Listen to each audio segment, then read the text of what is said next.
मनसेअध्यक्ष राज ठाकरेंची भेट घेतली, आज तुम्ही अर्ज सुद्धा भरताय। मी आज राजसाहेबांची भेट घेतली, त्यांचा आशीर्वाद घेतलाय आणि आज आपल्याला माहिती आहे शेवटचा दिवस आहे अर्ज भरायचा, आज अर्ज भरतो।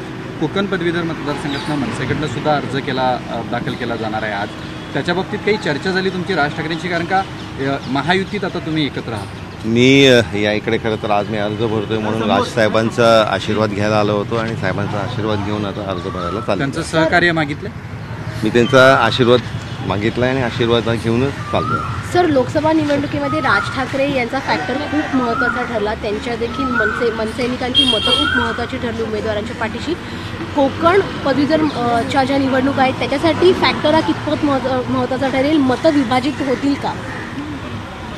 तर प्रत्येक निवडणूक ही त्यांची एक थिअरी असते आणि त्याच्यामुळे निश्चितपणे महायुती एकत्र असणं हे गरजेचंच आहे आणि त्याच्यामुळे महायुती एकत्र राहील असाही मला विश्वास आहे। दुसरा एक प्रश्न, ज्या पद्धतीनं मनसेकडनं आज अर्ज दाखल केला जाणार आहे त्याच्या बाबतीत काही बोललाय की एक मदत असावी किंवा मनसे हा अर्ज मागे घेऊ शकते या भेटीनंतर?